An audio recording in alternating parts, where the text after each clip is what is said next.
انتہائی اہم معاملہ ہے، اس پہ بات کرنے کے لیے بریگیڈیئر ریٹائرڈ حارث نواز صاحب ہمیں جوائن کر چکے ہیں، ان سے بات کریں گے۔ حارث صاحب بہت شکریہ وقت دینے کے لیے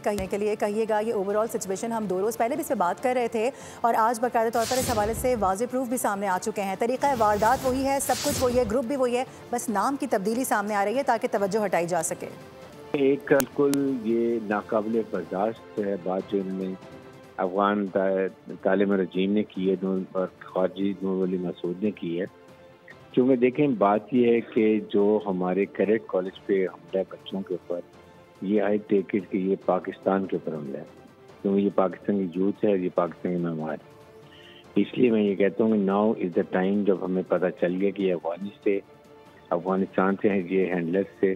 اور وہیں سے یہ ایک پلاننگ کی گئی اور ایگزیکیوشن کی گئی ہے، اس لیے وہ آئی سجیسٹ کہ ہمیں ان کے خلاف ضرور کارروائی کرنی چاہیے، پلان کر کے حکومت اور ڈیفینس فورسز بیٹھ کے ڈیسائیڈ کریں، لیکن میجر رسپانس کریں، آپریشن لمیٹڈ کریں، انہی کے خلاف کریں جو ہے ان کو جہنم حاصل کریں،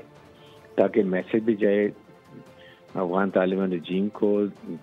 خواجیوں کو، کہ پاکستان اپنے دشمنوں کو نہیں کرتا اور خود کے بھی مار سکتا ہے۔ سبسکرائب کریں اور بیل دبائیں تاکہ کوئی خبر رہ نہ جائے۔